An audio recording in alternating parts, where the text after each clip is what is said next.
ये टॉपिक बचा हुआ था ना, ये वाला define international law, nature of international law, ये बचा हुआ था, ये हम लोगों को करना है। तो है इतना इम्पोर्टेंट टॉपिक नहीं, थोड़ा बहुत है, थोड़ा बहुत पढ़ लेंगे। आज ये वाला स्पीकर पढ़ेंगे, पहले मैं स्पीकर कराऊंगी, वो ज़्यादा इम्पोर्टेंट है, ठीक है, उसके बाद ये वाला कराऊंगी। तो तुम्हारा टॉपिक आज कितना तारीख है, 27 ना, तो कंप्लीट हो जाएगा, क्योंकि उसके बाद मैं कल ये वाला अगर करा देती हूँ, तो ये तो करा चुकी हूँ, फिर ये मैं कल कराऊंगी, ठीक है। बाकी तो सब हो ही गया है, बाकी सब हो चुका है। State executive prime minister, DPS, Indian federation, हाँ, कॉन्स्टिट्यूशन, लॉ, ये वाला और वो वाला, बस यही दो बचा हुआ था। बाकी ये सब उतना इम्पोर्टेंट है। प्रेशर ग्रुप भी करा चुकी हूँ, है ना, प्रेशर ग्रुप भी करा चुकी हूँ, पॉलिटिकल पार्टीज भी करा चुकी हूँ। तो अब उतना नहीं चलेगा, एक दो दिन और चलेगा, फिर कंप्लीट हो जाएगा तुम्हारा ये टॉपिक, ठीक है। पहले मैं स्पीकर करवा रही हूँ, क्योंकि स्पीकर ज़्यादा इम्पोर्टेंट है, उसके बाद इंटरनेशनल लॉ कराऊंगी।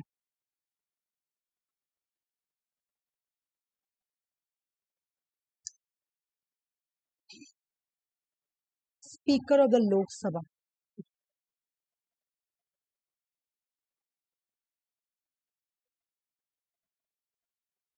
ठीक है, speaker of the Lok Sabha, Lok Sabha का जो स्पीकर होते हैं ना, इलेक्टेड बाय लोकसभा, इसको इलेक्ट कहाँ से किया जाता है, तो जो मेंबर होते हैं, जो पार्टी जीत गई, है ना, मान लो अभी कौन बीजेपी थी, तो बीजेपी क्या हुई, विनर बनी, है ना, इलेक्शन के बाद। तो इसी बीजेपी का जो पार्टी जीती है ना, इसी पार्टी का जो मेंबर रहेंगे, जितने भी मेंबर, उन मेंबर में से एक मेंबर को क्या करेंगे, स्पीकर इलेक्ट किया जाता है।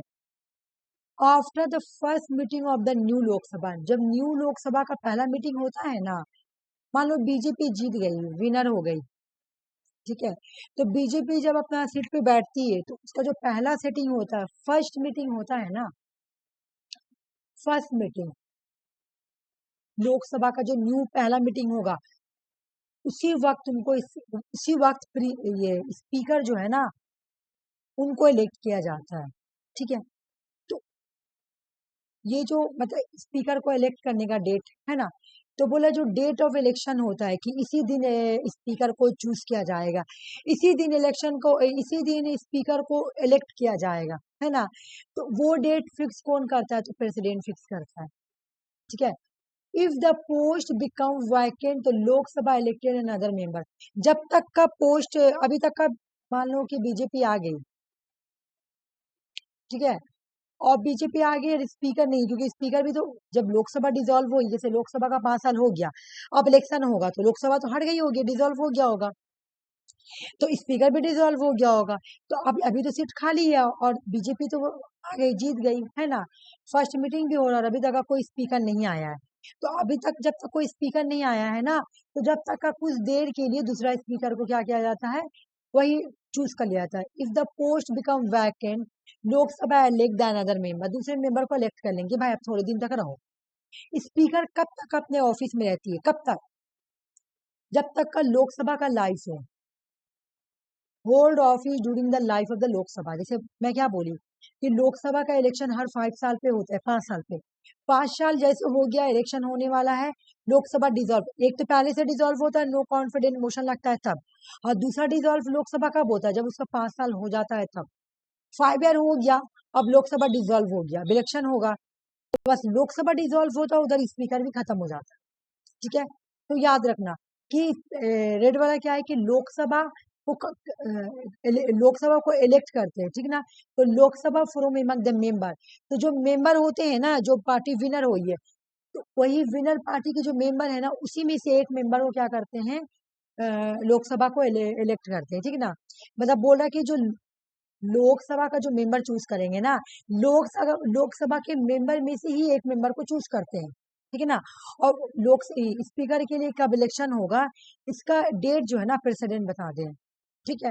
वो कब तक अपने ऑफिस में रहते हैं, तब जब तक का लोकसभा है, जब तक का लोकसभा का डिसॉल्व नहीं हुआ, तब तक का वो अपने ऑफिस में है, बोला सीज टू, स्पीकर का ऑफिस कब कब खाली रहेगा, वैकेंसी कब होगा या एंड ऑफ द ऑफिस कब होगा। एक तो मैं बताई कि जब लोकसभा डिसॉल्व होगा तो वो अपने ऑफिस खत्म हो जाएगा उसका ऑफिस। बोला कि दूसरा क्या है, सीज मतलब क्या, खत्म। स्पीकर सीज कब होगा, स्पीकर खत्म कब होगा, the cease to be member of the Lok Sabha.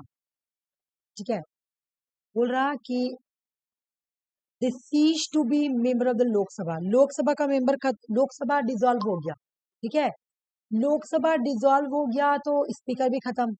या लोकसभा जब खत्म होता है ना, सीज होता है, तो लोकसभा अपना रिजिग्नेशन लेटर किसको देगा, डिप्टी स्पीकर को देता है। याद रखना, अगर लोकसभा को अपना रिजिग्नेशन लेटर देना होगा तो किसको देना होगा, डिप्टी स्पीकर को देता है। ठीक है, लोकसभा का मेंबर सीज होता है तो स्पीकर का वैकेंट हो जाता है। रिजिग्नेशन लेटर किसको देगा, डिप्टी स्पीकर को।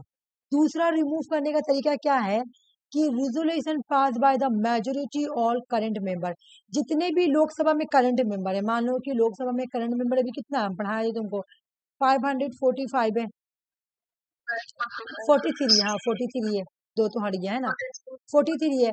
तो बोले 43 को, यही को बोलेंगे इफेक्टिव मेजोरिटी, इन्हीं का मुझे इफेक्टिव मेजोरिटी चाहिए। ये जो 543 मेंबर है ना, ये लोग अगर इफेक्टिव मेजोरिटी रिजोल्यूशन पास कर देंगे कि हाँ राज्यसभा को ये स्पीकर को हटाना है, ठीक है, तो वो हट जाएंगे। ठीक है ना, देख लो majority of all current member, तो करंट मेंबर कितना है 543, तो इनमें ये मेंबर क्या करेगी, इफेक्टिव मेजोरिटी पास करेगी। इफेक्टिव मेजोरिटी, इफेक्टिव मेजोरिटी क्या है मैं ये नहीं बताऊंगी, तुम्हारा माइंड ही हो जाएगा। इतना याद रखना कि जो लोकसभा का जो करंट मेंबर है वो इफेक्टिव मेजोरिटी पास करेगी, तो इस रिजोल्यूशन के थ्रू लोकसभा की जो ऑफिस है वो ये सॉरी स्पीकर को हटाया जा सकता है। स्पीकर को हटाने का पहला प्रोसेस क्या है कि अगर लोकसभा का मेंबर सीज होता है तो वो भी खत्म हो जाएगी। रिजिग्नेशन लेटर किसको दिया जाता है, तो डिप्टी स्पीकर को देंगे। दूसरा जो रिमूव करने का तरीका है कि अगर लोकसभा चाहे ये रिजोल्यूशन पास, मतलब अगर उसको हटाना है, ठीक है ना, लोकसभा को उसको हटाना है, तो लोकसभा के जितने भी करंट मेंबर है ना, वो लोग क्या करेंगे, इफेक्टिव मेजोरिटी को पास करेंगे। अगर इफेक्टिव मेजोरिटी पास हो गया तो स्पीकर हट जाएगा। लेकिन हटाने से पहले कि हम लोग आपके लिए रेजोल्यूशन ला रहे हैं, 14 डेज का नोटिस देना पड़ेगा कि हम लोग आपको हटा रहे हैं। ठीक है ना, ऐसे नहीं हट जाएगा। और हटाने के लिए क्या है, एक तो खुद अगर लोकसभा डिसॉल्व होगा तब, दूसरा डिप्टी स्पीकर बोलेगा कि दूसरा की रिजिग्नेशन लेटर डिप्टी स्पीकर को देंगे। तीसरा क्या बोल रहा है कि एक तरीका और हटाने का जिसको रिजोल्यूशन, अगर लोकसभा चाह रही कि स्पीकर को मुझे हटाना है तो लोकसभा को क्या करना पड़ेगा, इफेक्टिव मेजोरिटी पास कराना पड़ेगा, एक ये वाला करना पड़ेगा। दूसरा कि उनको 14 डेज का नोटिस देना पड़ेगा। और तीसरा, हाउस में जितने भी मेंबर है ना, 50 मेंबर का सपोर्ट चाहिए कि चलो साथ दो, हम लोग रिजोल्यूशन ला रहे हैं। पहले तो रिजोल्यूशन लाने से पहले 50 मेंबर का हामी चाहिए। 50 मेंबर अगर हामी करेगा तभी हम रिजोल्यूशन को इंट्रोड्यूस कर सकते हैं लोकसभा में। ठीक है, तब जाके तुम्हारा, सबसे पहले देखो इसकी स्टोरी क्या है।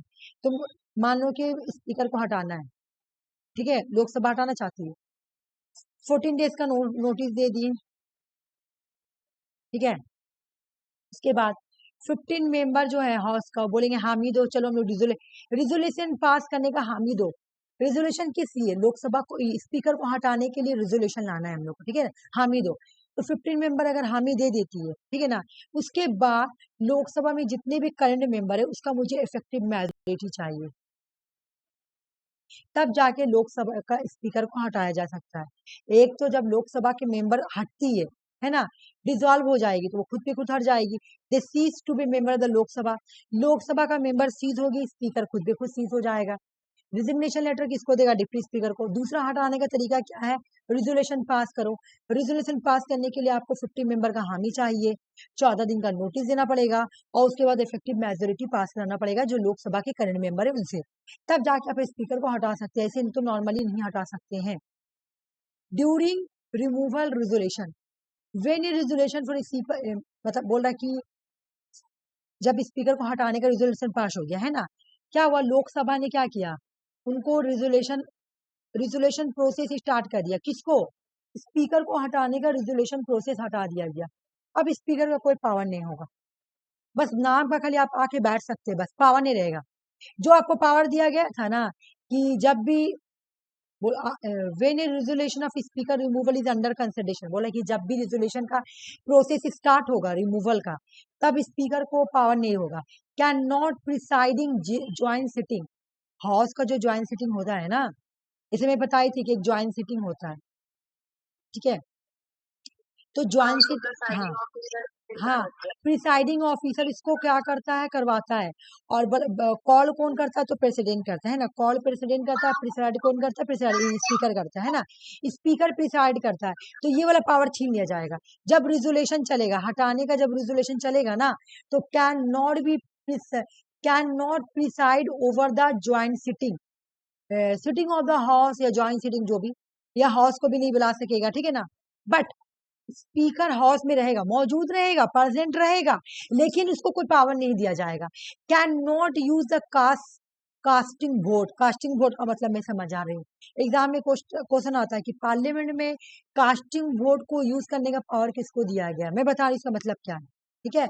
तो कास्टिंग वोट को भी यूज करने का पावर आपसे छीन लिया जाएगा। टाई टाई ब्रेकिंग वोट आपसे यूज करने का पावर छीन लिया जाएगा, ठीक है ना, अगर आपका रिजोल्यूशन चल रहा है तो इसका मतलब क्या है मैं समझा दे रही हूँ, ऐसे ये बिहार भी आएगा आगे। कास्टिंग वोट या टाई वोट का मतलब क्या मैं बता दे रही हूँ। लोकसभा में मान लो कि तुम्हारा कोई बिल आया, ठीक है, बिल पास हुआ, मान लो लोकसभा में 300 मेंबर आया है, ठीक है ना, 300 मेंबर ने बिल को पास करवाना है, ठीक है ना, पास करना है। तो अब इसमें से बिल लाना है, ठीक है ना। तो अब लोकसभा में 300 मेंबर है, अब 300 मेंबर से उसको हामी चाहिए, है ना। तो 300 150 मेंबर जो है ना वो बोलते यस बिल को लाना चाहिए, और 150 मेंबर बोलते बिल को नहीं लाना चाहिए। ये बिल क्या हो गया, टाई हो गया, ठीक है ना, टाई हो गया। देखो कोई कंक्लूजन पे नहीं पहुंचा, किसका बात माने, कोई मेजोरिटी ही नहीं आया। मैं बताई थी ना तुमको, इसको बोलते हैं सिंपल मेजोरिटी। अब कोई मेजोरिटी ही नहीं आया, ये तो बराबर बराबर हो गया, मैं किसका बात मानूं, हाँ मानूं या ना मानूं। तब स्पीकर को पावर दिया जाता है कि आप बताइए आप किस में देना चाहते हैं, हाँ में या ना में। तब स्पीकर जो वोट देगी ना, हाँ में अगर वोट देगी या ना में, तो ये वोट कास्टिंग वोट कहलाएगा या टाई वोट कहलाएगा, तो ये भी पावर छीन लिया जाएगा, ठीक है ना। बोला the speaker can vote a regular member in the first voting, that is a normal voting. बोला कि जो भी हो स्पीकर का जो वोट है ना ये रेगुलर मेंबर जैसा होता है, लेकिन आपसे छीन लिया जाएगा, आपको अब मायने नहीं रखेगा, ठीक है। क्यों, क्योंकि अभी आपका यहाँ पे क्या चल रहा है, रिमूवल प्रोसेस चल रहा है, ठीक है। अभी चार्ट बनाऊंगी तो समझ में आ जाएगा। फिर क्या बोल रहा कि हाँ, आफ्टर द जब लोकसभा डिसॉल्व हो गई, ठीक है ना, तो speaker does not Venkat the office immediately. Lok Sabha dissolve हो गई, 5 साल हो गया है ना, 5 साल लोकसभा को हो गया तो डिसॉल्व होगी क्योंकि अब इलेक्शन होगा। तो स्पीकर को इमिडिएटली नहीं हटाया जाता है। स्पीकर को जब तक का कंटिन्यू रहेगा तब तक कोई न्यू स्पीकर ना आ जाए, जब तक का हाउस को न्यू स्पीकर नहीं मिल जाती तब तक वो अपना काम करे, कोई प्रॉब्लम नहीं है, ठीक है। बोले इसका काम क्या है, इसका रोल क्या है, ये हम लोग देखेंगे, आ जाओ। स्पीकर जो होता है ना, स्पीकर वो हेड होता है, कहाँ का, लोकसभा का हेड होता है। वो सारे मेंबर का रिप्रेजेंटेटिव होता है। लोकसभा में जितने भी मेंबर होते हैं ना उसका रिप्रेजेंटेटिव कौन होता है, स्पीकर। ये ये लोकसभा के मेंबर का, और लोकसभा में जो कमेटी होती है उसका गार्जियन होता है। अगर एग्जाम में क्वेश्चन आए कि लोकसभा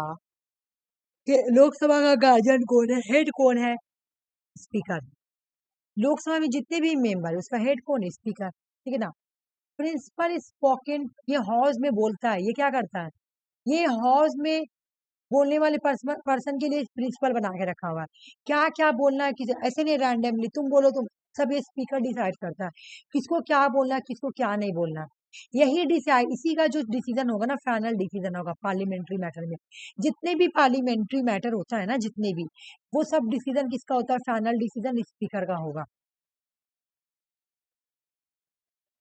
स्पीकर का काम देखो क्या है, ये डेकोरम, ये मेंटेन ऑर्डर एंड डेकोरम बना के रखता है हाउस में।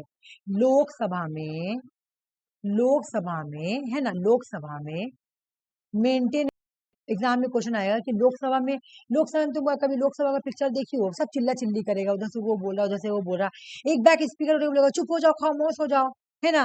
तो वो कौन करता है, जो लोकसभा में जब सिटिंग होता है, तो लोकसभा में मेंटेन बना के रखना, ऑर्डर बना के रखना, डेकोरम बना के रखना हाउस में, ये सब पर किसका रिस्पॉन्सिबिलिटी है? स्पीकर का। फाइनल इंटरप्रिटेशन कौन होता है? हाउस का फाइनल इंटरप्रिटेशन स्पीकर। लोकसभा के अंदर फाइनल इंटरप्रिटेशन कौन होगा? स्पीकर। एजेंट मोशन कौन लगाता है? एजेंट मोशन कब लगता है? मैं बता दी। एजेंट ऑफ हाउस ये कौन लगाता है? एजेंट ऑफ हाउस पहले समझो, मैं समझ आ रहा हूँ। देखो, जैसे बोला जाता है ना, कोरम का मतलब होता है 1/10 मेंबर, ठीक है। तो तुम्हारा हाउस में कितना मेंबर है? तुम्हारा 200 नहीं 400 543 मेंबर है ना। इसका 1/10 मेंबर हाउस में होना चाहिए, ठीक है ना। इसी को हम लोग बोलते हैं कोरम। तो अब कोई बिल, कोई चीज आ रहा है, ठीक है ना, कोई बिल आ रहा है, तो उसमें चाहिए कि तुमको 1/10 मेंबर होना ही है। जैसे हम ये लो देखे, तो रुक जाओ, जब हम लोग इमरजेंसी पढ़ रहे थे, तो हम पढ़ाए थे कि जब इमरजेंसी को रिवॉक करना, हटाना है, तो हम लोग क्या करना पड़ेगा? 1/10 लोकसभा का कोरम बनाना पड़ेगा। अगर हम बोल दिए कोरम, तो कोरम बनाओ, तो कोरम का मतलब क्या? कि हाउस में जितना भी मेंबर है ना, उसका 1/10 मेंबर को बुलाना पड़ेगा, ठीक है ना। अगर 1/10 मेंबर आया तो मैं क्या बोलूंगी? कोरम है। अगर 1/10 मेंबर नहीं आया, 1/10 मेंबर से कम आया, तो मैं बोलूंगी कोरम आज नहीं आया, है ना। लोकसभा में जितने भी मेंबर है ना, उसका 1/10 मेंबर को हम लोग क्या बोलते हैं? कोरम, ठीक है। तो अब मान लीजिए, जैसे मैं बोली कि इमरजेंसी हटाना है, इमरजेंसी हटाने के लिए 1/10 मेंबर का कोरम चाहिए। तो अब अगर 1/10 मेंबर कोरम नहीं आया है, तब स्पीकर क्या बोलेगी कि ठीक है भाई, नहीं आया है ना, तो एडजन द हाउस को आज खत्म कर दो, दूसरे दिन करेंगे। तो ये एग्जाम में क्वेश्चन आएगा कि एडजन द हाउस कौन करवाता है? तो स्पीकर। अभी हम बताएं, कास्ट कास्ट वोटिंग कौन देता है? या टाई कौन करता है? टाई टाई वाला कौन वोट देता है? स्पीकर। अभी हम बताएं कि अगर टाई का मतलब क्या है, कि मान लो कि हाउस में 400 मेंबर है, और कोई बिल आया, और बिल में यस भी है और नो भी है, तो नो वाला 200 आया और ये भी 200 आया, तो टाई हो गया। तो यहाँ पे आके स्पीकर वोट देगा। जब स्पीकर वोट दे रहा ना, एक कोई भी पर्सन की तरफ से, तो उसको हम लोग बोलेंगे कास्टिंग वोट, या ये टाई वोट हो गया, ठीक है ना। तो ये सब पावर है, उसको दिया गया है। Speaker has no vote in the first state. Speaker vote नहीं देता है, वोट नहीं देगा, वो मेंबर वोट नहीं देगा, स्पीकर वोट नहीं देगा। जैसे लोकसभा के जितने मेंबर है ना, कोई भी बिल पे वोट देते हैं, बताए ना कि 543 मेंबर है, सारे लोग वोट देंगे, लेकिन स्पीकर नहीं देगा। स्पीकर कब देगा? जब कास्टिंग वोट हो जाएगा, तब, जब डेड लॉक हो जाएगा, है ना, जब बराबर बराबर वोट आ जाएगा हाँ और ना के बीच में, वहां पे डिसीजन लेना प्रॉब्लम हो जाएगा, तब स्पीकर बोलेगा कि ठीक है, हम एक तरफ वोट आकर दे देते हैं, है ना।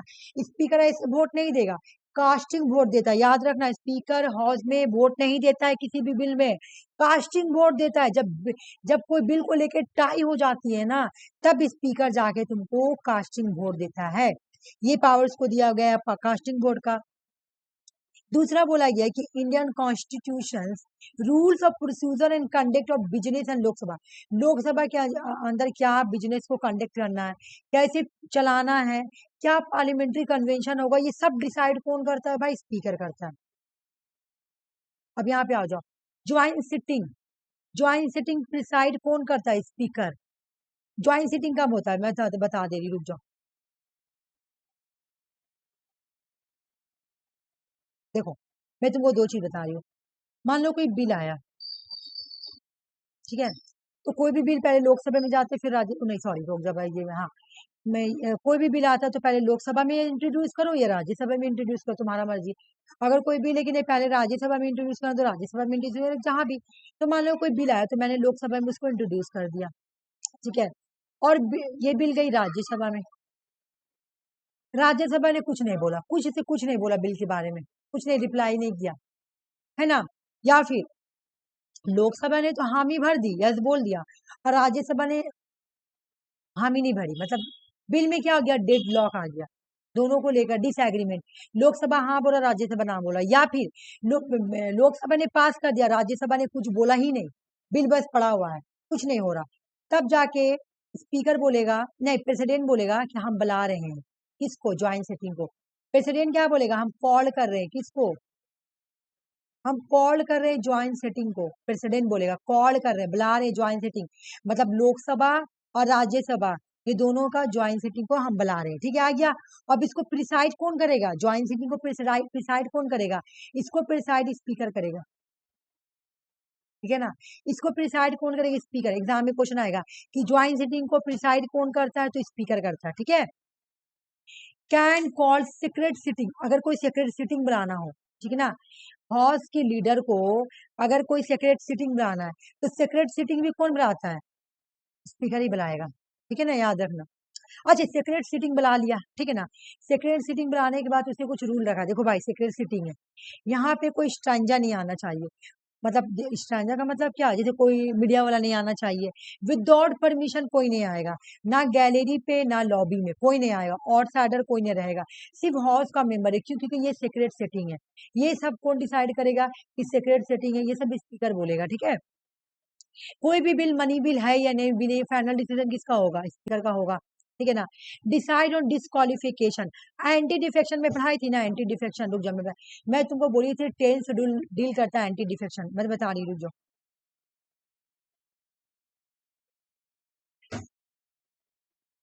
आना है तो बोलिए, हम आ रहे हैं।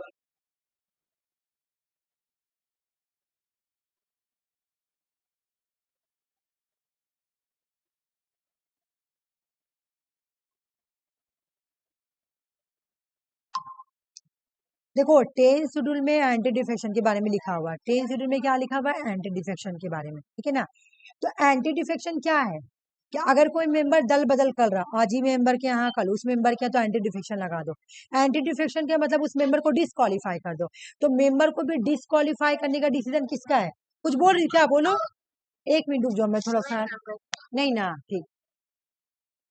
जैसे देखो एंटी डिफेक्शन कब लगता है, जैसे कि मान लो कोई मेंबर है लोग ये बीजेपी में, फिर कोई मेंबर इंडियन नेशनल कांग्रेस में, तो वो बोल रहा है कभी बीजेपी के यहाँ आ रहा, फिर यहाँ पे आ रहा, कभी यहाँ जा रहा, कभी यहाँ आ रहा, ऐसे जा रहा है ना, तो उसको हम लोग बोलेंगे दल बदल मेंबर, है ना, दल बदल कानून, कि आप इधर उधर जा रहे हैं ना, आप पे एंटी डिफेक्शन लॉ लगेगा। एंटी डिफेक्शन लॉ का मतलब क्या, कि वो जो मेंबर दल बदल कर रहा है ना, कभी यहाँ कभी वहां, उसको डिस्क्वालीफाई कर दो, ठीक है ना। तो मेंबर को डिस्क्वालीफाई करने का भी डिसीजन किसको दिया गया, स्पीकर को दिया गया, ठीक है ना। एंटी डिफेक्शन लॉ 10 शेड्यूल में मेंशन, याद रखना, ठीक है ना। 52 अमेंडमेंट एग्जाम में आता है, 1985 और 10 शेड्यूल, बिल्कुल। तो वो जो डिस्क्वालीफाई करने का मेंबर, उसको डिसाइड करने का किसको पावर दिया गया, स्पीकर को। आ जाओ, लोकसभा का 3 कमेटी, एक का नाम है बिजनेस एडवाइजरी कमेटी, एक का नाम है बिजनेस एडवाइजरी कमेटी, एक का नाम है रूल कमेटी, एक का नाम है जनरल पर्पस कमेटी, ठीक है। हेलो, हाँ बोलो। मैम मनी बिल का मतलब कौन है, स्पीकर है कि प्रेसिडेंट? नहीं नहीं, मनी बिल है या कि नहीं, ये तो नहीं, देखो मनी बिल का मैं स्टोरी सुना रही, सुनो। पहले मनी बिल, कोई भी बिल लाने के लिए हम लोग प्रायर रिकमेंडेशन लेते हैं प्रेसिडेंट से, इधर देखो प्रायर रिकमेंडेशन। मनी बिल को लाने के लिए सबसे पहले हम लोग क्या करेंगे, प्रायर रिकमेंडेशन लेते हैं प्रेसिडेंट से। उसके बाद लोकसभा में इंट्रोड्यूस होता है, राज्यसभा में सिर्फ 14 डेज के लिए जाता है ना, राज्यसभा में 14 डेज के लिए जाता है। लेकिन मनी बिल है या नहीं, ये कौन डिसाइड करता है, स्पीकर, ठीक है। देखो यहाँ मैं लिख दी हूँ, यहाँ पे लिखी है वेदर ए बिल मनी बिल है या नहीं, कोई बिल मनी बिल है या नहीं, ये डिसीजन कौन लेता है, स्पीकर लेता है, ठीक है, हो गया। लेकिन अच्छा, कोई भी बिल देखो ऐसे होता है, कोई नॉर्मल बिल, ऑर्डिनरी बिल होगा ना, तो या तो लोकसभा में इंट्रोड्यूस होगा या तो राज्यसभा में इंट्रोड्यूस होगा, हो गया। तो पहले लोकसभा में इंट्रोड्यूस हुआ तो लोकसभा में पास हो गया, फिर राज्यसभा में फाइनल अप्रूवमेंट किसका चाहिए, प्रेसिडेंट का, ऐसे होता है। लेकिन मनी बिल में क्या होता है, प्रायर रिकमेंडेशन हमको प्रेसिडेंट का चाहिए, प्रायर रिकमेंडेशन, फिर लोकसभा, फिर राज्यसभा, उसके बाद ऐसे है ना, होता है। तो आप समझ में आ गया ना मनी बिल का स्टोरी, कि मनी बिल में प्रायर रिकमेंडेशन लेते हैं ना, मनी बिल में हम लोग प्रायर रिकमेंडेशन लेते हैं, ठीक है। अगर क्वेश्चन पूछे मनी बिल में प्रायर रिकमेंडेशन किसका होना चाहिए, तो प्रेसिडेंट होगा उसका आंसर, हाँ। और अगर पूछेगा मनी बिल है या नहीं, कौन डिसाइड करेगा, तो उसका आंसर होगा स्पीकर, स्पीकर, बिल्कुल बिल्कुल, वेरी गुड, बहुत अच्छा, हाँ ठीक है। अब समझो एक और बात, एक और बात समझो कि बिजनेस एडवाइजरी कमेटी, ये लोकसभा का कमेटी है, फिर एक रूल्स कमेटी और एक जनरल पर्पस कमेटी। इस कमेटी के चेयरमैन कौन होते हैं, स्पीकर होता है, ठीक है ना। Business advisory committee, rules committee, general purpose committee, इस कमेटी के चेयरमैन कौन होंगे? स्पीकर होंगे, ठीक है ना। अब एक और बात सुनो, जैसे तुम देखी होगी कि इंडिया में क्या होता है कि speaker of the Lok Sabha independence और इम्पार्शलिटी मिली गई है। मतलब स्पीकर को इम्पार्शल होना चाहिए और स्पीकर इंडिपेंडेंट होना चाहिए। ऐसे नहीं कि स्पीकर किसी के दबाव में आके डिसीजन ले। जैसे मैं क्या बोली कि फाइनल डिसीजन लोकसभा का फाइनल इंटरप्रिटेशन कौन होता है? स्पीकर होता है।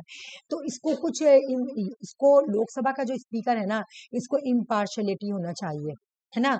ये कि ऐसा नहीं कि अपना पार्टी जो है उसको ज्यादा सपोर्ट करे और जो मेरा पार्टी ने उसको सपोर्ट ना करे, ठीक है ना। तो इसको सिक्योरिटी ऑफ टिनर दी गई है। क्या भाई? देखते हैं, speaker can only be remove by effective majority of the Lok Sabha. अभी हम बताएं कि स्पीकर को कोई भी पर्सन नहीं हटा सकता रैंडमली कि चलो भाई हट जाओ। मान लो कि पीएम से जो है कि हम हटा दे, तो नहीं हटा सकता है। इसको लोकसभा में इफेक्टिव मेजोरिटी से रेजोल्यूशन पास करना होगा तभी हटेगा। ये एगो सिक्योरिटी मिला हुआ है, इसको कोई भी नहीं हटा सकता है, ठीक है ना। इम्पार्शल रहने के लिए ऐसा किया है, इनको सिक्योरिटी ऑफ टिनर दिया गया, ठीक है ना, ताकि ये स्टेबिलिटी होकर, पॉलिटिकल स्टेबिलिटी होकर और ऑटोनॉमी होकर काम कर सके। इनकी जो सैलरी और अलाउंस होती है ना, वो पार्लियामेंट डिसाइड करती है, ठीक है, कि कितनी सैलरी दी जाएगी। इनको सैलरी कहाँ से मिलती है? तो इनको जो सैलरी मिलती है ना, वो कंसोलिडेशन फंड ऑफ इंडिया से मिलती है। डिसाइड तो पार्लियामेंट करती है, बट इसको देता कौन है? तो consolidation fund of India charge होता है, इनकी सैलरी चार्ज होता है, ठीक है ना। इम्यूनिटी फ्रॉम क्रिटिसिज्म आ जाओ, मैं बता रही। स्पीकर का वर्क बोला कि इसको एक और इम्यूनिटी मिला हुआ है कि अगर ये कुछ काम करेगा ना, इसको कोई क्रिटिसाइज नहीं कर सकता। स्पीकर अगर कोई डिसीजन लिया, उसको कोई क्रिटिसाइज नहीं कर सकता। ये भी एक इम्यूनिटी है, सिक्योरिटी है। देखो, स्पीकर के काम को कंडक्ट, स्पीकर अगर कोई काम कर रहा या कुछ कंडक्ट कर रहा, कैन नॉट बी डिस्कस या criticise in the Lok Sabha. Lok Sabha speaker अगर लोकसभा में कोई काम कर रहा या किसी चीज को कंडक्ट किया है, तो कोई भी पर्सन, लोकसभा का मेंबर, उसको क्रिटिसाइज नहीं कर सकता या उसको डिस्कस नहीं कर सकता फिर से, या नहीं कर सकता, बिल्कुल भी नहीं। ये प्रोटेक्टेड है, ये डिग्निटी है, न्यूट्रलिटी ऑफिस है। फिर जुडिशियल इंडिपेंडेंसी भी मिली हुई है, responsible from maintaining order and decorum in the house. इसका रिस्पॉन्सिबिलिटी होता है कि लोकसभा में ऑर्डर मेंटेन करके रखे, डेकोरम बना के रखे। ये सब किसका काम है? लोग, स्पीकर, है ना। इनको कास्टिंग वोट दिया गया, इनको ऐसे नहीं बोला गया कि आप वोट दीजिए। लोकसभा के मेंबर वोट दे सकते हैं, स्पीकर वोट नहीं दे सकता है। लेकिन जब वोट टाई हो गया, जब किसी भी बिल को लेके टाई हो गया ना, तब आप वोट दे सकते हैं, कोई प्रॉब्लम नहीं है, ठीक है ना। इनका रैंक क्या है? इंडिया में इनका रैंक क्या है? ये 7th रैंक में आते हैं। इनका रैंक, स्पीकर का रैंक हायरार्की के मामले में और चीफ जस्टिस ऑफ इंडिया का रैंक सेम है। दोनों ही इंडिया में 7 रैंक पे आते हैं, ठीक है। 7 rank order of the president, presidents equal to the chief justice of India. CJI का रैंक इक्वल इनका रैंक दिया गया। 7 रैंक सीजीआई भी है, 7 रैंक स्पीकर भी है, ठीक है। और एक और बात समझो मेरे यहाँ पर, ये ब्रिटिश के बारे में लिखा हुआ है कि जैसे यहाँ पे तुम देखी ना, स्पीकर बना हाउस का मेंबर, ठीक है ना। तो स्पीकर का इलेक्शन होता है, तो स्पीकर तुम देखोगे इंडिया में जनरली वही बनता है जो पार्टी जीतता है। जैसे अभी स्पीकर तुम देखोगे तो बीजेपी का है, मिस्टर ओम बिरला, है ना। अभी का स्पीकर का नाम पता है ना क्या है? मिस्टर ओम बिरला, बिरला, ठीक है। तो लेकिन यूएस में ऐसा नहीं है, ये यूके में ऐसा नहीं है। ब्रिटिश प्रैक्टिस, ब्रिटेन में क्या है? Speaker strictly non partition resign from there political parties अपने अपॉइंटमेंट। अगर स्पीकर को अपॉइंट किया जाता है ना, और अगर स्पीकर उस पार्टी से अपॉइंटमेंट हो जाए जो विनर पार्टी है, तो उसको रिजाइन देना होगा अपना पार्टी का। वही स्पीकर बन सकता है जो विनर पार्टी का मेंबर ना हो। अभी तुम देखी होगी इंडिया में तुम्हारा बोला कि हाउस का मेंबर, इंडिया में क्या बोला गया कि जो हाउस का मेंबर है, लोकसभा के मेंबर से ही स्पीकर बनते हैं। लेकिन तुम देखना जनरली वही स्पीकर बनता है जो तुम्हारा विनर पार्टी है। जैसे अभी मिस्टर ओम बिरला बने हुए, तो वो बीजेपी से के यहाँ है ना, तो वही बनेंगे जो मतलब विनर पार्टी होंगे, देखना तुम। लेकिन यूएस में ऐसा नहीं है। यूएस में अगर बन गया, मान लो कि कोई विनर पार्टी से स्पीकर बन गया, तो उसको अपना पार्टी को रिजाइन करना पड़ेगा, ठीक है, एक बात। दूसरा बात, ऐसे तो बनता ही नहीं है, क्योंकि ऐसे पार्टीशन पार्शलिटी कम हो। अगर जैसे तुम देखी होगी मिस्टर ओम बिरला जो यहाँ स्पीकर है, अभी करंट स्पीकर है इंडिया के, तो वो क्या है, बीजेपी से बिलोंग करते हैं। फिर जब तुम देखी होगी मीरा कुमारी, जब तुम्हारी थी मीरा कुमारी, ठीक है, तो ये मीरा कुमारी कब थी स्पीकर, जब तुम्हारा ये कांग्रेस की सरकार थी, तो मीरा कुमारी कांग्रेस की थी। तुम देख रही हो ना, विनर पार्टी का ही स्पीकर बन रहा इंडिया में। जबकि तुम ब्रिटेन में देखोगी तो ऐसा नहीं है, स्ट्रिक्टली नॉन पार्टीशन होना चाहिए, स्ट्रिक्टली जो पॉलिटिकल पार्टी है वहां से स्पीकर नहीं बनेंगे, ठीक है ना। ये तुम्हारा कंप्लीट हो गया स्पीकर। देखो मैं तुमको इसको रिवीजन इसलिए नहीं करा रही हूँ ना, मैं इससे रिलेटिव क्वेश्चन लाऊंगी कल, ठीक है, तो तुम टेंशन मतलब तुम बाकी तुम घर में पढ़ना इसको, और हाँ बाकी मैं इससे रिलेटिव क्वेश्चन लेकर आऊंगी कल, है क्या, ओके। चलो मैं इंटरनेशनल लॉ स्टार्ट करती हूँ। Define international law. हाँ बोलो, कुछ बोल रही हो क्या? Define inter okay, define international law. International law को ऑफ ऑफियम का, एक मिनट, ओपेनहैम क्या बोलते हैं, ओपेनहैमर क्या बोलते हैं? ओपेनहैमर जो है वो इंटरनेशनल लॉ के बारे में क्या बोलते हैं, बोला कि डिफाइन करो कि इंटरनेशनल लॉ क्या है। तो ओपेनहैमर जो है वो इंटरनेशनल लॉ के बारे में क्या बोल रहे हैं, देखो बोले कि जो इंटरनेशनल लॉ है या जो लॉ ऑफ नेशन है वो क्या होता है, वो कोई कस्टम्स या कन्वेंशन होता है। ओपेनहेमर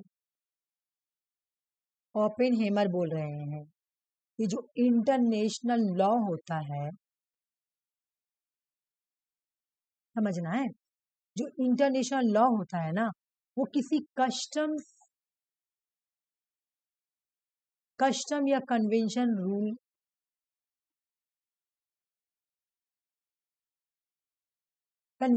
होता है, ठीक है ना। बोला या तो कोई रूल होगा या तो कोई कस्टम्स होगा, यही को इंटरनेशनल लॉ बोलते हैं। बोला क्या कि इसमें क्या होता है कि ये बिल्कुल लीगली बाइंडिंग होता है। इसे बोला कि सारे स्टेट, जो सिविलाइज स्टेट होते हैं ना, आपस में मिलकर कस्टम्स बनाते हैं, रूल्स बनाते हैं कि इसी अकॉर्डिंग हम काम करेंगे। जैसे तुम देखी होगी यूएनओ में क्या है तुम्हारा, यूएनओ में हर एक चीज का एक डिसाइड है कि आपको ये काम करना है, इसे पूरा रूल्स के अकॉर्डिंग होता है ना।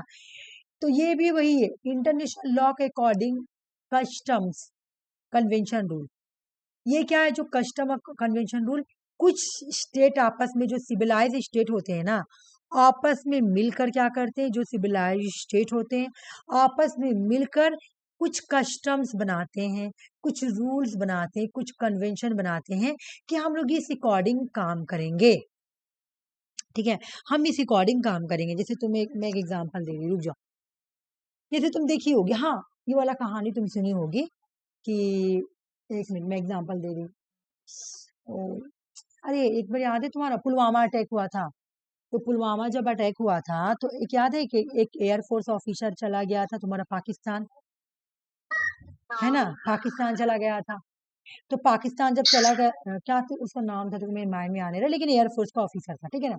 तो वो पाकिस्तान चला गया, तो वो पाकिस्तान से जब वापस आया तो सब आदमी लोग क्या बोला कि पाकिस्तान डर गया है, मार के आया है, इस वजह मतलब सबको लगा कि वो मतलब पाकिस्तान ने छोड़ दिया, सबको यही लग रहा था कि पाकिस्तान ने छोड़ दिया, नहीं, पाकिस्तान ने नहीं छोड़ा था। जिनीवा कन्वेंशन, जिनीवा कन्वेंशन जो है ना, जिनीवा कन्वेंशन के अकॉर्डिंग वो आया था।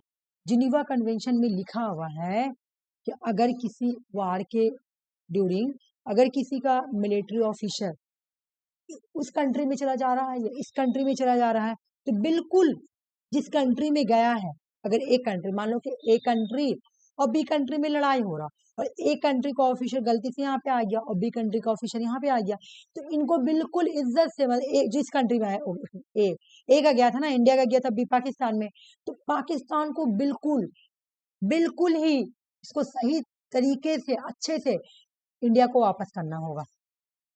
ये कौन सा कन्वेंशन के अकॉर्डिंग किया गया था, जिनीवा कन्वेंशन के अकॉर्डिंग वो जो एयरफोर्स ऑफिसर है ना, उनको इंडिया में भेजा गया था।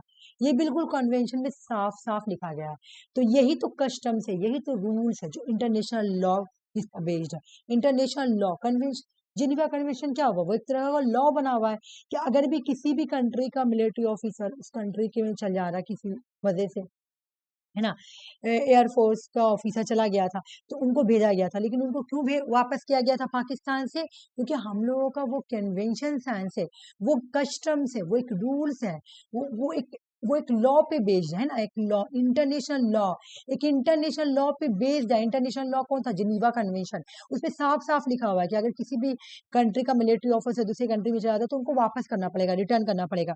तुम एक और स्टोरी नहीं सुनी होगी, जैसे तुम्हारा जासूस जाएगा तो उसको नहीं करता हुआ, अगर इस पे कोई रॉ एजेंट चले, इंडिया का एजेंट का नाम है रॉ, ठीक है ना, इंडिया का एजेंट का नाम है रॉ। हाँ, ये भी स्टोरी में तुम्हें समझाऊंगी तो उससे तुम्हें समझ में आ जाए। सुनो, जैसे कि तुम अगर ना किसी का जासूस, जैसे इंडिया का रॉ, इंडिया का जो जासूस है ना, उसका नाम रहता है रॉ ऑफिसर। बहुत भयानक जॉब होता है ये, ठीक है ना। और पाकिस्तान का स्पेसिस, मतलब जो जासूस है, उसका नाम है ISI। रुक जाओ, मुझे देखना, ISIS, हाँ, ये ठीक है। तो अगर इनमें से कोई इधर आ जाए और इंडिया उसको पकड़ लेता है तो इंडिया उसको कभी नहीं छोड़ेगी, ठीक है। और अगर कोई रॉ रॉ ऑफिसर है, वो पाकिस्तान चला गया या किसी भी इन्हीं कंट्री में चला गया और वो पकड़ लिया गया तो नहीं छोड़ेगा, बोलेगा नहीं ये जासूस है, ठीक है। अब एक स्टोरी सुनो, क्या हुआ कि तुम्हारा एक, देखो मेरे नाम नहीं याद आ रहा, मैं ये स्टोरी, किसका नाम था, उसका क्या नाम था मैं बता रही हूँ, रुको मेरे माइंड से निकल गया, कुछ है, कुछ एक पर्सन है, वो नेवी ऑफिसर है, ठीक है, नेवी ऑफिसर है। तो वो अभी तक पाकिस्तान में है, कितना, के साल से। देखो मैं ये वाला केस भी पढ़ाई थी, बहुत बहुत अच्छा केस है ये वाला, उसका नाम नहीं याद आ रहा मेरे माइंड में, आजकल नींद की वजह से मैं सारा भूल रही हूँ उसका नाम। देखो मैं सुषमा लोग को भी पढ़ाई थी ये वाला केस। तो वो क्या हुआ कि वो, उसको ना पाकिस्तान पकड़ के रखा हुआ है, सुनो, उसको पाकिस्तान पकड़ के रखा हुआ है। इंडिया, ये वाला केस जो है ना, जो यहाँ का इंडिया का नेवी ऑफिसर है, ठीक है ना, ये केस गया तुम्हारा इंटरनेशनल कोर्ट ऑफ जस्टिस पे, समझ लो, इंटरनेशनल कोर्ट ऑफ जस्टिस के पास गया ये वाला केस, ठीक ना, जो नेवी ऑफिसर का है, क्योंकि पाकिस्तान उसको फांसी दे रही थी तो इंडिया ने यहाँ से अप्लाई किया। तो नेवी ऑफिसर था कि एक नॉर्मल पर्सन था, देखो मेरे माइंड से ये भी निकला, मुझे बहुत ज्यादा ये लग रहा है, मैं इन लोगों को पढ़ाई हूँ, मेरे माइंड से निकल रहा है, ठीक है। तो इंडिया ने ये किया कि ये कोई जासूस नहीं है, ठीक है ना, ये कोई जासूस नहीं है, लेकिन पाकिस्तान उसको क्या प्रूफ कर रहा है कि नहीं वो जासूस है, और हम इसको अपना बॉर्डर से पकड़े, ठीक है। जबकि इंडिया बोल रहा है कि नहीं, आप इसको बॉर्डर से नहीं, आप इसको ईरान से पकड़े, ये ईरान गया था ट्रेड करने के लिए, ठीक है ना। पाकिस्तान इसको फांसी देने जा रहा था, तो इंडिया ने अप्लाई किया इंटरनेशनल कोर्ट ऑफ जस्टिस में कि ये जो पर्सन है ना, ये कोई इंडिया का जासूस नहीं है, ये एक नॉर्मल पर्सन है, तो इसको बिल्कुल ही अब छोड़ दे। वो अभी तक जेल में है, पाकिस्तान की जेल में अभी तक है, ठीक है ना। लेकिन पाकिस्तान ये बात बोल के रखा हुआ है कि वो जासूस है। तो ये सब क्या है? ये सब कस्टम्स में लिखा हुआ है, ये कस्टम्स है, ये रूल्स है, ये प्रिंसिपल है। कौन सा? इंटरनेशनल। ये कस्टम्स रूल्स प्रिंसिपल है कि अगर भी किसी भी कंट्री का जासूस किसी दूसरे कंट्री में पकड़ा गया तो उसको क्या मिलेगा? फांसी मिलेगा, ठीक है, उसको फांसी मिल जाएगा, ठीक है।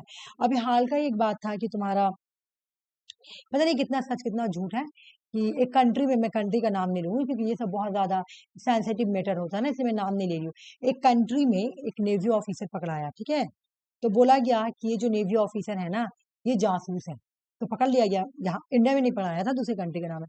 तो उस नेवी ऑफिसर को फांसी दिया जा रहा था, तो उस पर भी केस चल रहा।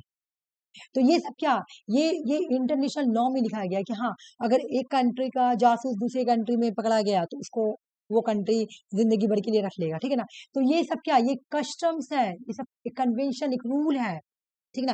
जैसे जिनीवा कन्वेंशन में भी क्या हुआ था कि जो अभिनंदन, देखो मुझे याद आया, वो जो एयरफोर्स ऑफिसर थे उसका नाम था अभिनंदन, वो जो गए थे पाकिस्तान और वो वापस आए, तो वो जिनीवा कन्वेंशन के अकॉर्डिंग आए थे, ठीक है ना। पाकिस्तान ने उनको बिल्कुल वापस कर दिया था, तो इसलिए वापस किए क्योंकि जिनीवा कन्वेंशन में लिखा हुआ है साफ साफ, तो वो एक कन्वेंशन के अकॉर्डिंग वापस आए थे इंडिया में, है ना। तो इन्होंने ओपन हमें बोल दिया कि जो इंटरनेशनल लॉ है, लॉ ऑफ नेशन है, ये क्या है? ये कस्टम्स है, कन्वेंशन रूल है, ठीक है, बस इतना याद रखना।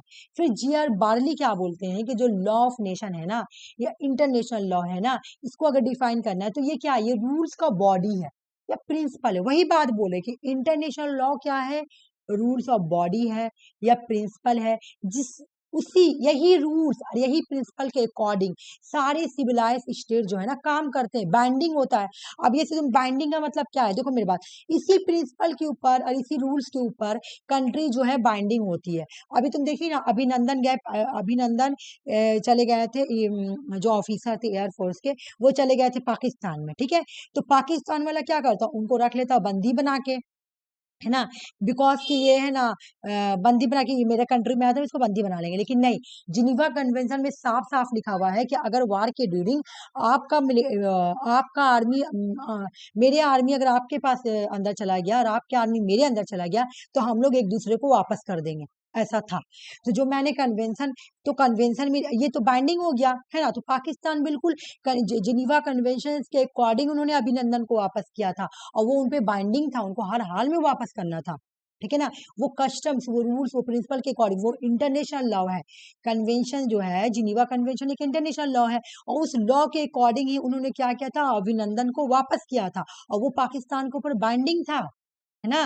बोला कि इंटरनेशनल लॉ में कुछ रूल्स होंगे, कुछ प्रिंसिपल होंगे, और उसी रूल्स और उसी प्रिंसिपल के अकॉर्डिंग स्टेट काम करेगी, और वो स्टेट के लिए बाइंडिंग होगा, आपको करना पड़ेगा वो रूल्स, आपको वो रूल्स, वो कन्वेंशंस, वो कस्टम्स आपको फॉलो करना पड़ेगा। फिर ग्रे क्या बोलते हैं, ग्रे, ग्रे बोलते हैं कि जो इंटरनेशनल लॉ है या लॉ ऑफ नेशन है ना, in the name of the body the rule, सब एक ही बात बोल रहा, सब एक ही बात बोल रहा। बोले कि जितने भी स्टेट इंटरकोर्स, जितने भी स्टेट काम करते हैं ना, ये जितने भी स्टेट, बोला कि जो स्टेट कंडक्ट करते हैं या जो रेगुलेट किए जाते हैं, बिल्कुल उसी रूल्स, उसी प्रिंसिपल, उसी कस्टम्स के अकॉर्डिंग काम करते हैं। तो इससे मुझे क्या समझ में आया, मैं यहाँ पे तुमको ट्री बना के दिखा रही हूँ कि मुझे क्या समझ में आया कि इंटरनेशनल लॉ है क्या। इंटरनेशनल लॉ एक कस्टम्स है, इंटरनेशनल लॉ एक रूल्स है, इंटरनेशनल लॉ एक प्रिंसिपल है, ठीक है। जिसके अकॉर्डिंग ये इंटरनेशनल लॉ क्या है, कस्टम्स है, रूल्स है और प्रिंसिपल है। और इसी के अकॉर्डिंग, इसी के अकॉर्डिंग, इसी के अकॉर्डिंग स्टेट जो है ना एक्शन करते हैं। स्टेट क्या करते हैं, इसी के अकॉर्डिंग स्टेट जो है एक्शन करते हैं। तुम देखिए पाकिस्तान ने एक्शन किया, कुछ नहीं किया, क्योंकि वो कन्वेंशन में साफ साफ लिखा हो कि आपको किसी भी ड्यूरिंग द वार अगर किसी की मिलिट्री उस कंट्री में चल जाती है और इस कंट्री में, तो आपको वापस करना पड़ेगा, ठीक है ना। तो क्या बोला कि अकॉर्डिंग टू स्टेट काम करती है ना, स्टेट काम करती है, एक्शन करती है, इसी कस्टम्स, इसी रूल्स, इसी प्रिंसिपल को फॉलो करके स्टेट काम करती है। तो अब जैसे अभिनंदन गए, उन्होंने रूल्स फॉलो किया, कन्वेंशन को फॉलो किया। क्या लिखा होता कन्वेंशन में कि ड्यूरिंग द वार अगर दो कंट्री के बीच में वार होती है, अगर किसी भी कंट्री का मिलिट्री उस कंट्री में चला गया, इनमी कंट्री में, और इनमी कंट्री का यहाँ, तो एक दूसरे को वापस किया जाएगा, ठीक है। यही को बोला गया। ये याद करना, Hugo Grotius, father of international law बोलते हैं हुगो ग्रोटिस को। एग्जाम में क्वेश्चन आएगा, ये बहुत सारे एग्जाम में आया हुआ है, इसीलिए मैं इसको लाल मारी हूँ कि father of the international law कौन है। तो हुगो ग्रुटिस, इसको फादर ऑफ इंटरनेशनल लॉ बोलते हैं, ठीक है ना। अब आ जाओ इनको क्यों बोलते हैं, देखो यहाँ पे पढ़ाने से फायदा नहीं है, चलो आ जाओ मैं यहाँ पढ़ाती हूँ। अच्छा इसका देख लो, इसका प्राइमरी सोर्स क्या है, इंटरनेशनल लॉ को जो कहाँ कहाँ से, किस पे बेस्ड है, अभी मैं पढ़ाई, कस्टम पे बेस्ड है, ट्रीटी पे बेस्ड है, जनरल प्रिंसिपल पे बेस्ड है। ये जो है ना, ये इंटरनेशनल कोर्ट ऑफ जस्टिस के जो स्टैचू है ना, आर्टिकल 335 से इसको पावर मिलता है, ठीक है ना। प्राइमरी सोर्स क्या है इसका, ये किस पर बेस्ड है, अभी मैं ऊपर भी पढ़ाई कि इंटरनेशनल लॉ अगर देखो किस पर बेस्ड है, ट्रीटी, क्या लिखा हुआ है, स्टैचू लिखा हुआ है, स्टैचू, स्टैचू लिखा हुआ है, statue, statue article 338, sorry article 38, sorry 38 में 338 बोलो, 38, ठीक है। मैं बता रही, देखो इंटरनेशनल लॉ जो है इसका प्राइमरी सोर्स या किस पर बेस्ड है, तो ट्रीटी पे बेस्ड है। तुम अभी देखिए जिनीवा कन्वेंशन क्या था, एक ट्रीटी ही था। कस्टम्स है, जनरल प्रिंसिपल्स है, जो इसको कंट्री क्या करती है, फॉलो करती है। और ये कहाँ पे है, तो international court of justice statue, जो कि आर्टिकल 38 के साथ डील करती है, ठीक है।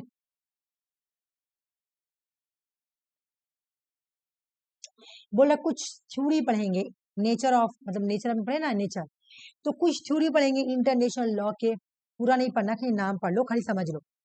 एक थ्योरी का नाम है theory as the law of nature. ये क्या बोल रही है कि ये जो इंटरनेशनल लॉ है ना, ये लॉ ऑफ नेचर है। ये थ्योरी क्या बोल रही है, theory as to law of nature. International law जो है वो नेचुरल लॉ है, बस ये कीवर्ड याद करना, ठीक है ना, कि जो थ्योरी ऑफ नेचुरल लॉ है वो इंटरनेशनल लॉ को क्या बोल रही है, theory of law of nature, है ना। इसके अकॉर्डिंग इंटरनेशनल लॉ क्या है, ये जो वो इसके अकॉर्डिंग जो इंटरनेशनल लॉ है ना, वो नेचुरल लॉ का पार्ट है। नेचुरल लॉ का जिसको गॉड ने दिया, ठीक है ना। बोला कि जो रिलीजियस ऑरिजिन, मतलब नेचुरल लॉ के मतलब क्या, कुदरत ने, नेचर ने दिया है वो लॉ, नेचर ने दिया, नेचर ने कुछ लॉ को क्रिएट किया है। जैसे लॉक के बारे में बोले थे कि लॉक ने बोला था कि लॉ ऑफ नेचर 3 तरह का है, लाइफ, लिबर्टी, प्रॉपर्टी, इंसान से छीन नहीं सकते क्योंकि नेचर ने इसको दिया। तो ये जो लॉ ऑफ, ये जो theory of law of nature है ना, ये क्या बोलती है कि जो इंटरनेशनल लॉ है ना, वो नेचर का पार्ट है, नेचर का पार्ट, इसको गॉड ने दिया है, गॉड ने, ठीक है ना। ये मोरल और रीजन पे बेस्ड है। और इधर आओ, इसके जो थिंकर है ना, देखो मैं इसको हाईलाइट करना भूल गई हूँ, लेकिन याद करना, इसके जो theory as the natural law, कौन कौन थिंकर है जो बोलते हैं कि इंटरनेशनल लॉ जो है ना, वो वो पार्ट ऑफ नेचर लॉ है, नेचर लॉ का पार्ट है। थ्योरी का नाम भी देखो क्या है, theory as to law of nature, ठीक है ना। तो इंटरनेशनल लॉ जो है वो नेचर का पार्ट है। कौन कौन सपोर्टर है इसके, तो ग्रुटेस अभी हम पढ़ाए, जिसको फादर ऑफ इंटरनेशनल लॉ बोलते हैं। प्यूफेंड्रोफ और बैटल, ये 3 पर्सन जो है ना, ये लॉ ऑफ नेचर की थ्योरी है, लॉ ऑफ नेचर की थ्योरी। इंटरनेशनल लॉ में जो थ्योरी है, theory as to law of nature, वो बोलती है कि जो इंटरनेशनल लॉ है ना, वो किस पर बेस्ड है, वो बेस्ड है तुम्हारा लॉ ऑफ नेचर पे। 1 मिनट में यहाँ पे बना के दिखा रही हूँ, देखो। Theories has to law of nature, ये क्या बोलती है, ये बोलती है ना कि जो इंटरनेशनल लॉ है ना,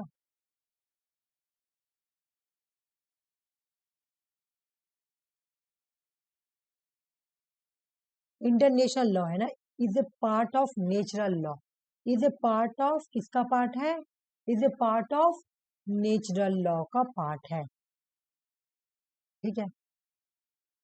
इसके सपोर्टर कौन कौन है, एक तो हो गया हुगो ग्रोटस, जिसको फादर ऑफ इंटरनेशनल लॉ बोलते हैं।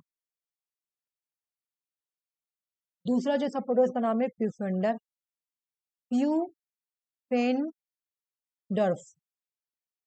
तीसरा जो है वो है वैटल, ठीक है। ये हो गया पॉजिटिविज्म। देखते हैं पॉजिटिविज्म थ्योरी क्या बोलती है इंटरनेशनल लॉ के बारे में।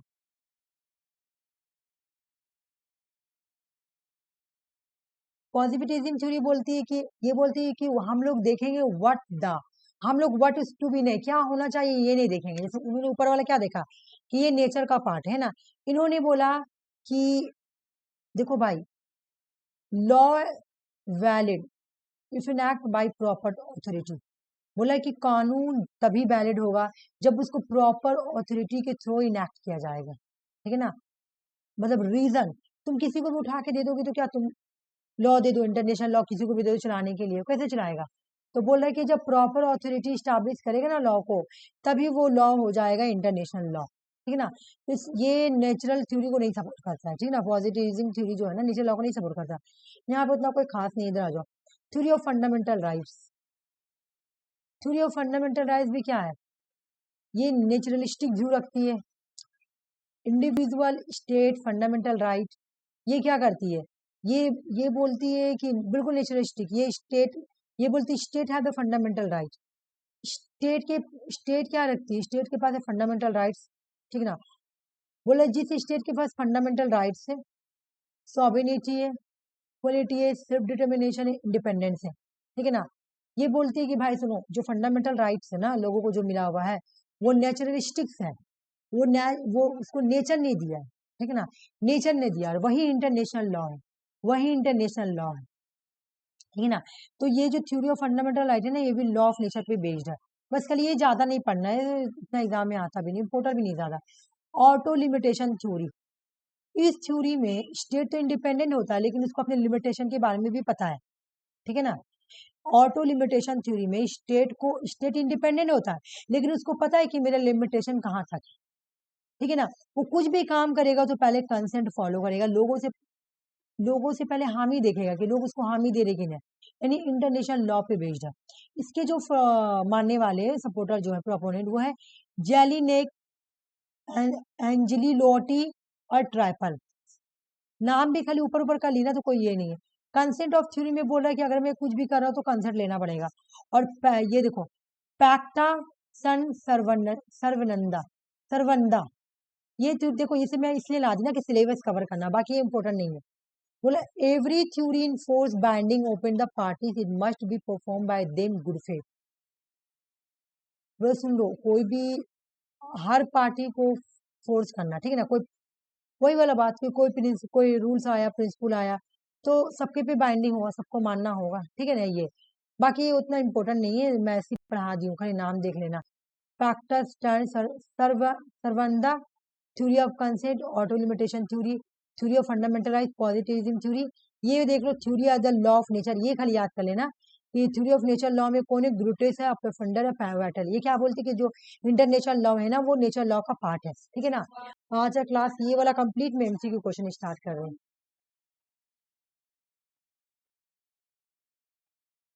क्वेश्चन सॉल्व करो। हाई कोर्ट भी आएगा ना एग्जाम में? हाई कोर्ट दिया हुआ है, हाई कोर्ट नहीं है, देखो तो, हाई कोर्ट देख रही हूँ मैं, रुक जाओ। सिर्फ सुप्रीम कोर्ट दिया हुआ था, तो देखो सिलेबस में जो दिया मैं सारा कवर कराई हूँ, ठीक है। रुक जाओ, देखो ये कहाँ गया, सुप्रीम कोर्ट और हाई कोर्ट।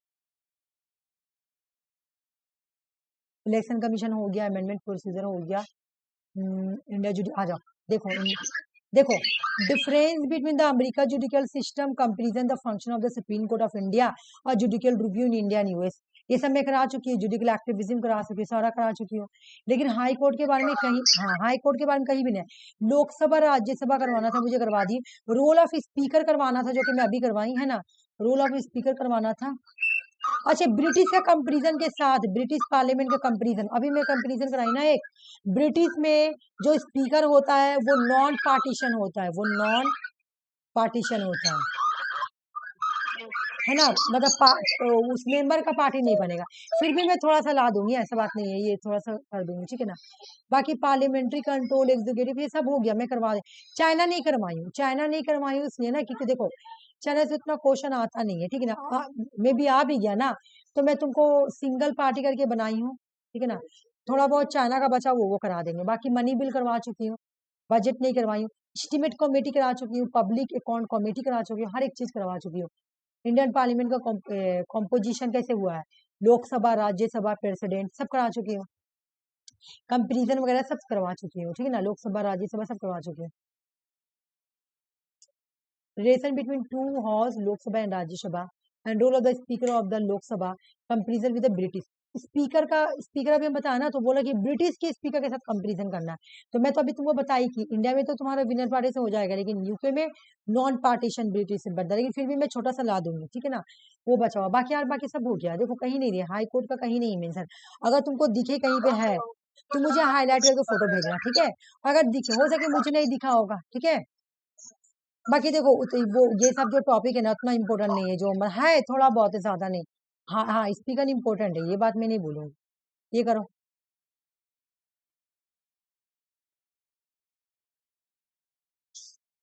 कौन सा आर्टिकल में बोला गया है वेलफेयर ऑफ द पीपल, लोगों की वेलफेयर के बारे में कौन सा आर्टिकल में बोला गया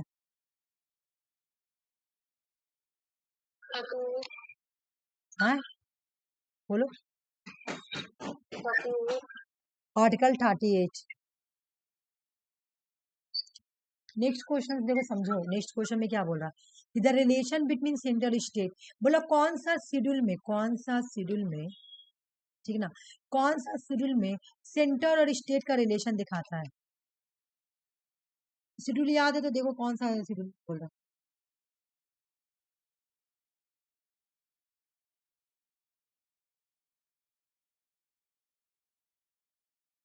7 शेड्यूल। बिल्कुल क्या बोला गया है?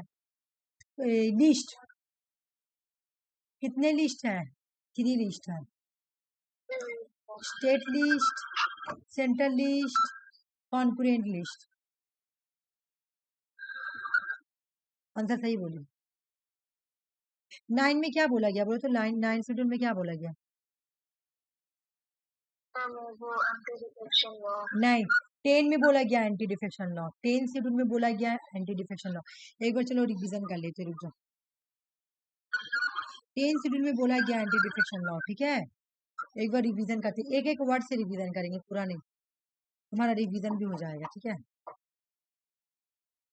1 मिनट में करवा रही।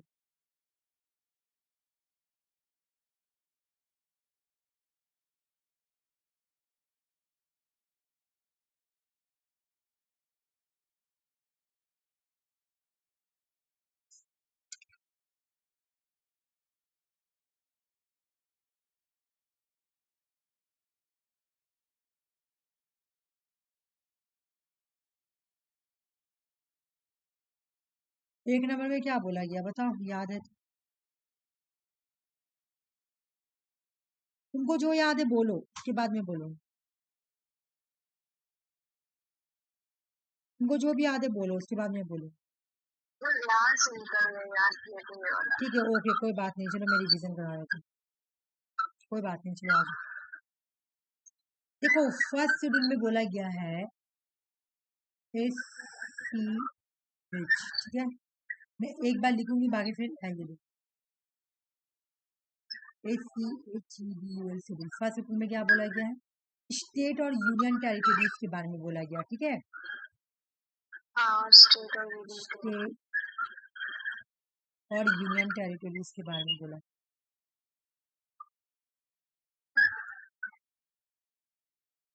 हो गया?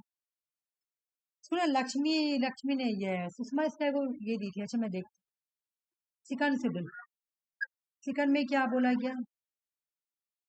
ठीक है, सेकंड में क्या बोला गया? तुमको सैलरी, अलाउंस, है ना, सैलरी, इम्प्लीमेंट्स, सैलरी, हाँ, अलाउंस, इन सब के बारे में बोला गया है ना। 3 में क्या बोला गया बोलो? Auth and affirmation. बिल्कुल बिल्कुल, ऑथ एंड अफर्मेशन है ना, ऑथ एंड अफर्मेशन। 4 में क्या बोला गया बोलो? राज्यसभा। हाँ, और लोकेशन सीट ऑफ राज्यसभा में, कहीं राज्यसभा ले।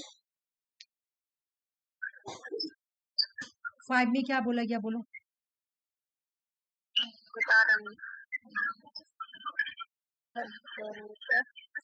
Schedule area, schedule area, schedule area, schedule area and schedule tribes, schedule tribe. और 6 में क्या बोला गया? 6 में असम। ट्राइबल एरिया के बारे में बोला गया, लेकिन यहाँ पे नाम मेंशन किया गया है ना। कौन कौन है नाम? ATM, असम है, मिजोरम है, मेघालय, त्रिपुरा। हाँ, मेघालय, मिजोरम, असम, बिल्कुल। 7 में क्या बोला गया? स्टेट का जो 3 लिस्ट है उसके बारे में बोला गया। हाँ, लिस्ट के बारे में, लिस्ट के बारे में। 8 में क्या बोला गया है? लैंग्वेज, कितने लैंग्वेज को ऑफिशियल लैंग्वेज बनाया गया है, ठीक है ना। 9 में क्या बोला गया है? Land reform.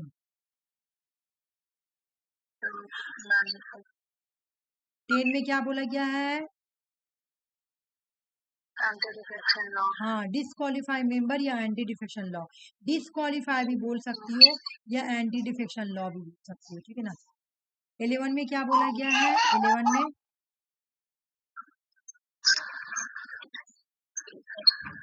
पंचायत। 12 में क्या बोला गया है?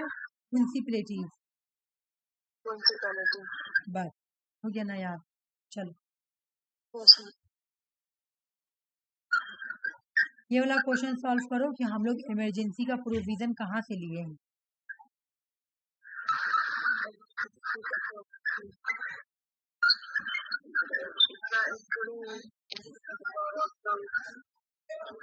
क्या बोलो?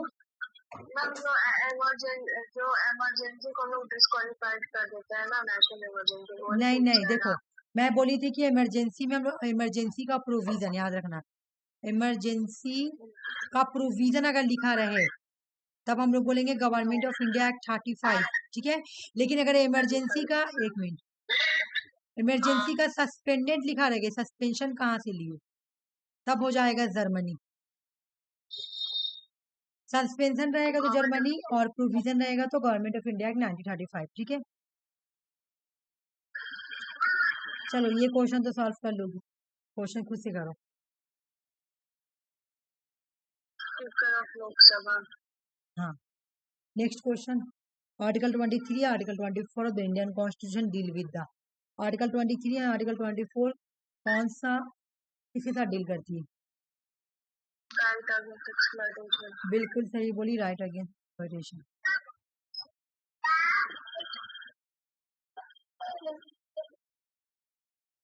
ये वाला और ये वाला। Political party election commission. बिल्कुल सही बोली। शेड्यूल कितने, टोटल शेड्यूल कितने इंडिया में?